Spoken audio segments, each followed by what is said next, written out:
Yes, తమిళపై మీరు చదివిన heading అక్షరాలా కరెక్టే. పవన్ కళ్యాణ్ గారి ఓజీ సినిమా కంటే కూడా రాజాసాబ్ సినిమాను ఓ 10 కోట్లు తక్కువకే అమ్మేశారు. ఓజీ సినిమా కేవలం తెలుగులోనే రిలీజ్ అయింది కదా, రాజాసాబ్ సినిమా ఏమో పాన్ ఇండియా రేంజ్లో రిలీజ్ అవుతుంది కదా, మరి రెండింటినీ ఎలా పోలుస్తావు అని అంటారేమో. నేను చెప్తున్న ఈ 10 కోట్ల తేడా లెక్క కేవలం తెలుగు వర్షన్కు సంబంధించి మాత్రమే. రాజాసాబ్ తెలుగు వర్షన్ హక్కులను ఓజీ సినిమాను అమ్మిన లెక్కలతో పోల్చితే ఓ 10 కోట్లు తక్కువకే అమ్మాల్సి వచ్చిందన్నది వాస్తవం. అసలు ఇంతకీ Raja Saab cinema pre release business ఎంత? ఏ ఏరియాలో ఈ రాజాసాబ్ సినిమాను ఎన్ని కోట్లకు అమ్మేశారు? ప్రభాస్ గారి గత సినిమాలతో పోల్చితే ఈ Raja Saab cinema pre release business భారీగా తగ్గిందా లేదా? పవన్ కళ్యాణ్ గారి ఓజీ సినిమా కంటే కూడా ఓ 10 కోట్ల రూపాయల తక్కువకే ఈ రాజాసాబ్ సినిమాను ఎందుకు అమ్మాల్సి వచ్చిందన్న లెక్కలను ఈ వీడియోలో క్లియర్గా చెప్పుకుందాం. ముందుగా ప్రభాస్ గారి గత సినిమాల లెక్కలను చూద్దాం. బాహుబలి సినిమాల తర్వాత ప్రభాస్ గారి నుంచి సాహో సినిమా రిలీజ్ అయింది. 2019 సంవత్సరంలో వచ్చిన సాహో సినిమాకు ప్రపంచవ్యాప్తంగా అక్షరాల 270 కోట్ల రూపాయల ప్రీ రిలీజ్ బిజినెస్ జరిగింది. తెలుగులో మిక్స్డ్ టాక్ను తెచ్చుకున్నప్పటికీ బాలీవుడ్లోనూ ఓవర్సీస్లోనూ ఈ సినిమా బాగానే ఆడింది. ఇక సాహో సినిమా తర్వాత 2022 సంవత్సరంలో రాజాసాబ్ సినిమా రిలీజ్ అయింది. ఈ సినిమాకు ప్రపంచవ్యాప్తంగా అన్ని భాషల్లో కలిపి అక్షరాల 202 కోట్ల 80 లక్షల రూపాయల ప్రీ రిలీజ్ బిజినెస్ జరిగింది. సాహో సినిమా తెలుగులో అంతగా వర్కౌట్ అవ్వలేదు కాబట్టి తెలుగు రాష్ట్రాల డిస్ట్రిబ్యూటర్లు రాధేశ్యామ్ వంటి కూల్ సబ్జెక్టుకు కాస్త తక్కువ పెట్టుబడిని పెట్టడం వల్లనే సాహో కంటే రాధేశ్యామ్ సినిమాకు ప్రీ రిలీజ్ బిజినెస్ తగ్గిందనేది వాస్తవం. ఇక రాధేశ్యామ్ సినిమా తర్వాత ఆదిపురుష్ సినిమా రిలీజ్ అయింది. రాధేశ్యామ్ సినిమా అట్టర్ ఫ్లాప్ అవడం వల్ల ఆ ఎఫెక్ట్ ఈ సినిమా బిజినెస్ పై బాగానే పడింది. కాకపోతే బాలీవుడ్లో ఈ సినిమాకు కాస్త బిజినెస్ ఎక్కువగా జరగడం వల్ల రాధేశ్యామ్ సినిమా కంటే కూడా కాస్త నెంబర్ ఎక్కువగానే కనిపించింది. 2023 సంవత్సరంలో వచ్చిన ఆదిపురుష్ సినిమాకు ప్రపంచవ్యాప్తంగా అక్షరాల 240 కోట్ల రూపాయల ప్రీ రిలీజ్ బిజినెస్ జరిగింది. అయితే ఈ సినిమాపై కూడా ఎన్నో కాంట్రవర్సీలు, ఎన్నో ట్రోల్స్ వచ్చాయి. ఓ పౌరాణిక సినిమాను ఎలా తీయకూడదన్నది ఇప్పటి తరం వాళ్లకు ఓ పాఠంగా ఈ సినిమా మిగిలిపోతుందన్నది వాస్తవం. ఇక ఈ ఆదిపురుష్ సినిమా తర్వాత ప్రభాస్ గారి నుంచి సలార్ సినిమా వచ్చింది. సలార్ సినిమాకు ప్రశాంత్ నీల్ దర్శకత్వం వహించడం అనేది ఓ major plus point. Pan India దర్శకుడు, పాన్ ఇండియా హీరో కలయికలో వచ్చిన ఈ సినిమాను కొనేందుకు డిస్ట్రిబ్యూటర్లు ఎగబడ్డారు. పోటీ పడి మరీ రేట్లు పెంచుకుని మరీ ఈ సినిమా కోసం క్యూ కట్టారు. ఫలితంగా ప్రపంచవ్యాప్తంగా ఈ సినిమాకు అక్షరాల 345 కోట్ల రూపాయల ప్రీ రిలీజ్ బిజినెస్ జరిగింది. మాస్ ఆడియన్స్ను ఈ సినిమా బాగా ఆకట్టుకోవడంతో కలెక్షన్లు కూడా బాగానే వచ్చాయి. ఇక ఈ సినిమా తర్వాత 2024 సంవత్సరంలో ప్రభాస్ గారి నుంచి కల్కి 2898 AD అనే సినిమా వచ్చింది. నాగ్ అశ్విన్ దర్శకత్వంలో వచ్చిన ఈ ప్రయోగాత్మక సినిమాకు మంచి రెస్పాన్స్ వచ్చింది.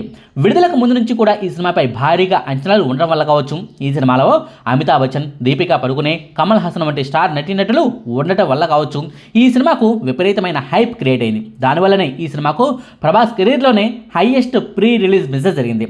బాహుబలి 2 సినిమాకు 352 కోట్ల రూపాయల ప్రీ రిలీజ్ బిజినెస్ జరిగితే దానికంటే ఓ 18 కోట్లు ఎక్కువే ఈ కల్కి సినిమాకు బిజినెస్ జరిగింది.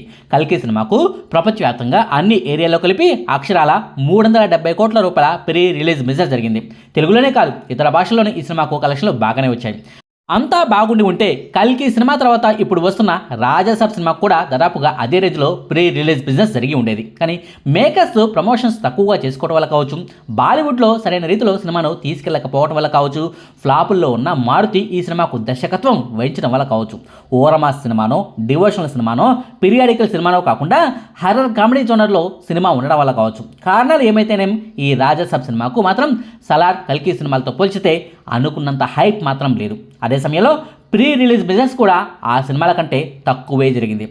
ప్రభాస్ రాజాసాబ్ సినిమాకు నైజాం ఏరియాలో అక్షరాల 48 కోట్ల రూపాయల ప్రీ రిలీజ్ బిజినెస్ జరిగింది. ఇక రాయలసీమ జిల్లాలో ఈ సినిమాకు డిస్ట్రిబ్యూటర్లు 22 కోట్ల రూపాయల పెట్టుబడి పెట్టారు. ఇక రాయలసీమ మినహా మిగిలిన ఏపీ అంతా కలిపి అక్షరాల 56 కోట్ల రూపాయల పెట్టుబడిని పెట్టి మరీ డిస్ట్రిబ్యూటర్లు రాజాసాబ్ సినిమాను కొనుగోలు చేశారు. అంటే ఏపీ ప్లస్ తెలంగాణ 2 తెలుగు రాష్ట్రాల్లో కలిపి రాజాసాబ్ సినిమాకు అక్షరాల 126 కోట్ల రూపాయల పెట్టుబడిని డిస్ట్రిబ్యూటర్లు పెట్టారన్నమాట. ఇక కర్ణాటక ప్లస్ భారత్లోని ఇతర అన్ని ఏరియాలో కలిపి తెలుగు వర్షన్ సినిమా హక్కుల కోసం మరో 16 కోట్ల రూపాయల పెట్టుబడిని పెట్టారు. ఇక హిందీ ప్లస్ కర్ణాటక, తమిళ్, మలయాళ భాషల వర్షన్లన్నింటికీ కలిపి అక్షరాల 35 కోట్ల రూపాయల ప్రీ రిలీజ్ బిజినెస్ జరిగింది. ఇక ఓవర్సీస్లో తెలుగు వర్షన్ హక్కుల కోసం 20 కోట్ల రూపాయల పెట్టుబడి పెట్టగా హిందీ వర్షన్ హక్కుల కోసం మరో 10 కోట్ల రూపాయల పెట్టుబడిని డిస్ట్రిబ్యూటర్లు పెట్టారు. మొత్తంగా చూసుకుంటే ప్రపంచవ్యాప్తంగా కేవలం తెలుగు వర్షన్ హక్కుల కోసం అక్షరాల 162 కోట్ల రూపాయల పెట్టుబడిని డిస్ట్రిబ్యూటర్లు పెట్టినట్టు లెక్క. లెక్క. ఇక ఇతర భాషల వర్షన్ల కోసం మరో 45 కోట్ల రూపాయల పెట్టుబడిని డిస్ట్రిబ్యూటర్లు పెట్టినట్టు లెక్క. అన్నీ కలిపితే ప్రపంచవ్యాప్తంగా అన్ని భాషల్లో కలిపి అన్ని ఏరియాలో కలిపి రాజసాబ్ సినిమా కోసం డిస్ట్రిబ్యూటర్లు అక్షరాల 207 కోట్ల రూపాయల పెట్టుబడిని పెట్టారు. ప్రమోషన్ ఖర్చులతో కలిపి అక్షరాల 209 కోట్ల రూపాయల కలెక్షన్లు వస్తే ప్రభాస్ రాజాసాబ్ సినిమా కమర్షియల్గా హిట్ అవుతుందన్నమాట. 209 కోట్ల రూపాయల షేర్ కలెక్షన్లు అంటే దాదాపుగా 400 కోట్ల రూపాయలకు పైగానే గ్రాస్ కలెక్షన్లు రావాల్సి ఉంటుందన్నమాట. ఈ సినిమాకు మినిమం టాక్ వచ్చినా చాలు ఈ 400 కోట్ల రూపాయల గ్రాస్ కలెక్షన్లను కలెక్ట్ చేయడం అనేది ప్రభాస్కు పెద్దగా కష్టమేమీ కాదు. అందులోనూ సంక్రాంతి పండుగ కూడా ఉంది కాబట్టి శనివారం నుంచి సంక్రాంతి సెలవులు మొదలవుతున్నాయి కాబట్టి రాజాసాబ్ సినిమాకు మొదటి వీకెండ్లో కలెక్షన్లు పోటెత్తడం ఖాయం. అన్నీ కలిసి వస్తే సినిమాకు మంచి టాక్ వస్తే సంక్రాంతి పండుగ వచ్చేలోపే ఈ రాజాసాబ్ సినిమా కమర్షియల్గా సక్సెస్ అవ్వడం కూడా గ్యారంటీ. చూడాలి మరి ఈ 400 కోట్ల రూపాయల గ్రాస్ కలెక్షన్లను కలెక్ట్ చేయడానికి రాజాసాబ్ సినిమాకు ఎన్ని రోజుల టైం పడుతుందో అన్నది. ఇకపోతే రాజాసాబ్ సినిమాను ఓజీ సినిమా కంటే కూడా ఓ 10 కోట్ల రూపాయలు తక్కువకే కొన్నారని మనం చెప్పుకున్నాం కదా.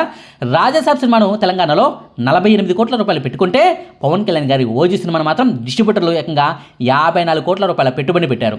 అంటే రాజాసాబ్ సినిమా కంటే 6 కోట్ల రూపాయలు ఎక్కువగా తెలంగాణలో ఓజీ సినిమాకు డిస్ట్రిబ్యూటర్లు పెట్టుబడిని పెట్టారనమాట.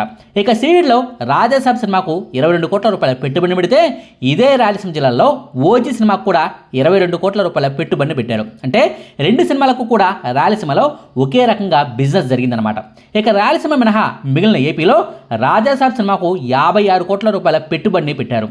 అయితే ఇదే ఆంధ్ర ఏరియాలో ఓజీ సినిమాకు అక్షరాల 69 కోట్ల రూపాయల పెట్టుబడిని పెట్టారు. అంటే ఈ ఏరియాలో కూడా పవన్ సినిమాకి డిస్ట్రిబ్యూటర్లు ఎక్కువగా పెట్టుబడిని పెట్టినట్టు లెక్క. మొత్తం మీద కలిపి తెలుగు రాష్ట్రాల్లో రాజాసాబ్కు 126 కోట్ల రూపాయల పెట్టుబడిని పెడితే ఇదే తెలుగు రాష్ట్రాల్లో పవన్ ఓజీ సినిమా హక్కుల కోసం అక్షరాల 145 కోట్ల రూపాయల పెట్టుబడిని డిస్ట్రిబ్యూటర్లు పెట్టారు. అంటే కేవలం తెలుగు రాష్ట్రాల లెక్కనే తీసుకుంటే దాదాపుగా 19 కోట్ల రూపాయల పెట్టుబడిని డిస్ట్రిబ్యూటర్లు పెట్టినట్టు లెక్క. అయితే ఇతర ఏరియాల్లో రాజాసాబ్ డామినేషన్ ఉండడంతో టోటల్ లెక్కలైతే మారిపోయాయి. కర్ణాటక ప్లస్ భారత్లోని ఇతర అన్ని ప్రాంతాల్లో కలిపి తెలుగు వర్షన్కు సంబంధించి రాజాసాబ్ సినిమా హక్కుల కోసం డిస్ట్రిబ్యూటర్లు 16 కోట్ల రూపాయల పెట్టుబడి పెట్టగా పవన్ ఓజీ సినిమాకు మాత్రం 10 కోట్ల రూపాయల పెట్టుబడి మాత్రమే పెట్టారు. అంటే ఈ ఏరియాలో ప్రభాస్ సినిమాకే ఎక్కువగా పెట్టుబడి పెట్టారు. హిందీ ప్లస్ ఇతర డబ్బింగ్ వెర్షన్ల హక్కుల సంగతిని వదిలేస్తే ఓవర్సీస్లో రాజాసాబ్ సినిమా కోసం డిస్ట్రిబ్యూటర్లు 20 కోట్ల రూపాయల పెట్టుబడిని పెడితే ఇదే ఓవర్సీస్లో ఓజీ సినిమాకు 17 కోట్ల 50 లక్షల రూపాయల పెట్టుబడిని పెట్టారు. ఇక్కడ కూడా ప్రభాస్ సినిమా డామినేషనే కనిపించింది. మొత్తం మీద చూసుకుంటే కర్ణాటక ప్లస్ భారత్లోని ఇతర అన్ని ఏరియాల్లోనూ తెలుగు వర్షన్ హక్కుల విషయంలోనూ ఓవర్సీస్ హక్కుల విషయంలోనూ రాజాసాబ్ సినిమాకి డిస్ట్రిబ్యూటర్లు ఎక్కువగా పెట్టుబడి పెట్టారు. తెలుగు రాష్ట్రాల డిస్ట్రిబ్యూటర్లు మాత్రం పవన్ ఓజీ సినిమాకే ఎక్కువగా పెట్టుబడి పెట్టారు. టోటల్గా తెలుగు వర్షన్ హక్కుల లెక్కలను తీసుకుంటే రాజాసాబ్ సినిమాకు డిస్ట్రిబ్యూటర్లు 162 కోట్ల రూపాయలు పెట్టుబడి పెడితే పవన్ ఓజీ సినిమాకు 172 కోట్ల 50 లక్షల రూపాయల పెట్టుబడి పెట్టారు. అంటే తెలుగు వర్షన్ హక్కుల విషయంలో పవన్ ఓజీ సినిమాకి 10 కోట్ల రూపాయల పెట్టుబడిని డిస్ట్రిబ్యూటర్లు ఎక్కువగా పెట్టినట్టు లెక్క. ఓజీ సినిమాకు ఉన్న హైప్ వల్ల కారణం కావచ్చు, పవన్ ఫ్యాన్స్కు ఎలాంటి సినిమా కావాలో అచ్చం అలాంటి కంటెంట్తోనే సినిమాను తీయటం వల్ల కావచ్చు ఆ సినిమాకు బాగా హైప్ క్రియేట్ అయింది. రాజాసాబ్ సినిమా విషయంలో భారీగా అంచనాలు పెరిగిపోయేంత రేంజ్లో ప్రమోషన్స్ చేయకపోవడం వల్ల మాస్ ఎలివేషన్లకు సంబంధించిన సీన్లు కూడా ఈ రాజాసాబ్ సినిమాలో ఉండకపోవడం వల్ల సలార్ కల్కి సినిమాల రేంజ్లో అంచనాలు లేవు కాబట్టి ఈ సినిమాకు ప్రీ రిలీజ్ బిజినెస్ తగ్గిందన్నది వాస్తవం. ఏది ఏమైనా 400 కోట్ల రూపాయల గ్రాస్ కలెక్షన్లను ఈ రాజాసాబ్ సినిమా కలెక్ట్ చేయడం అన్నది పెద్దగా కష్టమేమీ కాదన్నది నా అభిప్రాయం. చూడాలి మరి చివరికి ఏం జరుగుతుందో అన్నది. ఇదండి Raja Saab cinema pre release business లెక్కల వివరాలు. మీకు ఈ వీడియో నచ్చితే లైక్ చేయండి, షేర్ చేయండి. మరిన్ని ఆసక్తికరమైన వీడియోల కోసం మా కొత్త ముచ్చట ఛానల్ను సబ్స్క్రైబ్ చేయడం మాత్రం మర్చిపోకండి. Thank you.